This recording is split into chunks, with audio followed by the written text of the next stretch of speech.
How can America end the Russia-Ukraine conflict?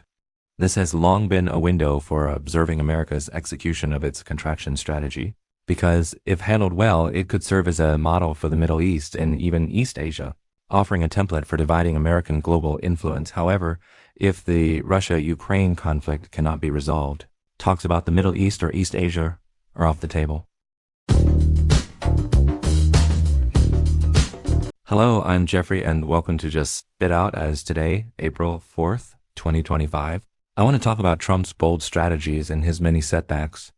Mediating the Russia-Ukraine conflict has been one of Trump's most confident foreign policy endeavors. Even before he was elected president of the United States, he promised to end the Russia-Ukraine conflict within 24 hours as part of his campaign. However, the complexity of this issue has clearly exceeded his capabilities, both in terms of comprehension and practical execution. Trump's initial idea was to pressure Ukraine into ceding territory in exchange for a ceasefire. Sounds simple, right? In early negotiations with Russia, America made this a condition, and Russia responded positively at first. But things didn't unfold according to Trump's script. On one hand, he didn't anticipate Zelensky's unwavering stance, and on the other, Europe wasn't happy with the idea in the end. Ukraine didn't secure favorable terms, and the conditions promised to Russia amounted to nothing. This led to Russia launching a major counteroffensive in Kursk while America and Ukraine were at odds. Amid Russia's surge, America and Ukraine proposed a 30-day ceasefire.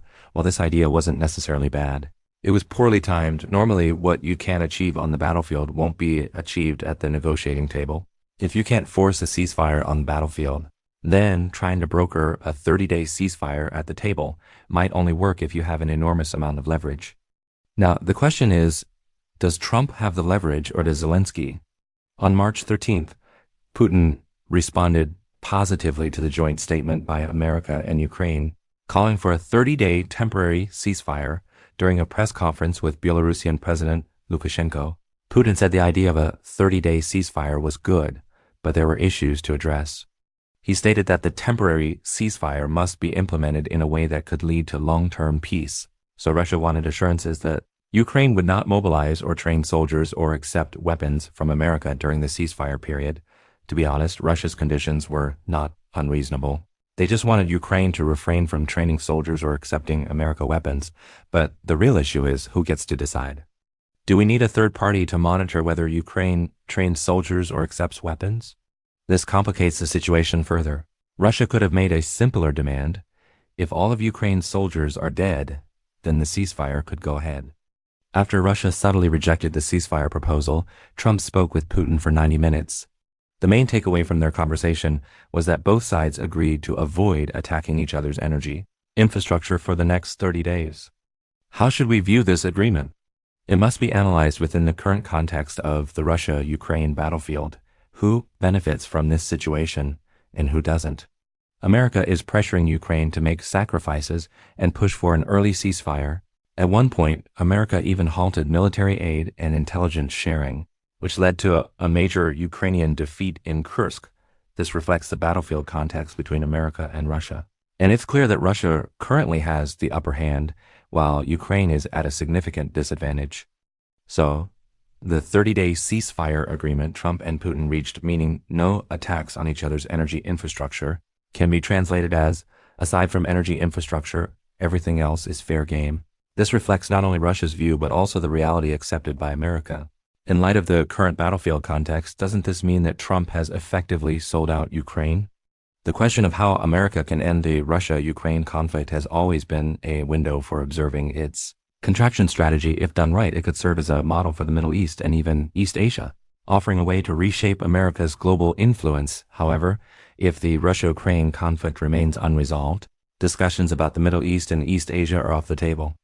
From China's perspective, the longer this situation drags on, the better. Russia and Ukraine aren't in a hurry, Europe isn't in a rush, and China is even less so. Recently, Israel has been bombing Gaza and America has been bombing Yemen. This indirectly pressures Iran, which has shown no interest in American nuclear talks proposal. This is clearly an instance where Trump's efforts have fallen flat. These bombings are signaling to Iran that if they don't negotiate, harsher actions may follow. However, the reality is that America has been trying to get tough for decades without much success. Now, as America is looking to strategically withdraw, how much tougher can it really get? If America were to start a war in the Middle East, the whole world would burst out laughing. Since taking office, Trump has launched attacks in every direction, sometimes just to make a move with no real plan. But now, nearly all of America's initiatives have stopped at the first hurdle, because the real difficulties have exceeded what America is willing to pay for. As the saying goes, you can't make a feast without rice, and America in strategic contraction keeps trying to achieve big results with little effort, even hoping to get something for nothing. This puts Trump, the businessman president, in a tough spot. His grand ambitious strikes have ultimately turned into repeated setbacks. That is all for this episode. Appreciate your listening. Love you guys. I'm Jeffrey. This is Just Spit Out. Just hit the subscription button down below for more unique observations. Shortly, I will see you guys next time.